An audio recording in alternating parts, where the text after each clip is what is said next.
สบายดีทุกคนมื้อนี้จะพาทุกคนมาเฮ็ดตำตอนข้าวปุ้นก่อนอื่นมดก็ตั้งน้ำให้ฟดแล้วเอาน้ำตีนไก่หัวหอยปลาหมึกและเต้าหู้มาลวกให้สุกถ้าใครจะใส่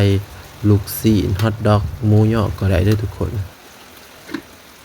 ต่อมาก็ถึงขั้นตอนของการตำเลยเราจะใส่ทั้งพริกสดและพริกแห้งผักเทียมเกลือแป้งนัวน้ำตาลกะปิแล้วก็ตำทุกอย่างให้เข้ากันความเผ็ดนี่ใส่ได้ตามใจมักเลยทุกคนเมื่อเราตำหมักพริกของเราละเอียดดีแล้วก็ให้ตามด้วยหมักเล่นตามด้วยน้ำปลาแดกต้มสุกและน้ำมะนาว1 หน่วยคนทุกอย่างให้เข้ากันแล้วซีมรสชาติเมื่อได้รสชาติตามที่ต้องการแล้วก็ตามด้วยตีนไก่และเนื้อสัตว์ต่างๆที่เราลวกไว้คนทุกอย่างให้เข้ากันแล้วก็ตามด้วยผักบง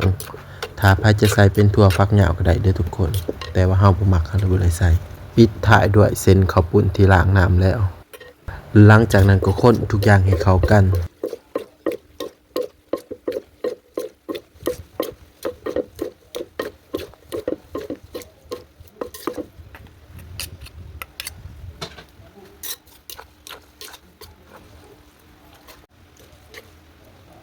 เมื่อคนทุกอย่างเข้ากันดีแล้วก็ให้ซีมเบิ่งรสชาติ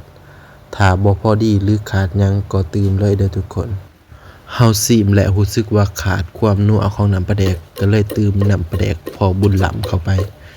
หลังจากนั้นก็คนทุกอย่างให้เข้ากันแล้วก็พร้อมเสิร์ฟเลยทุกคน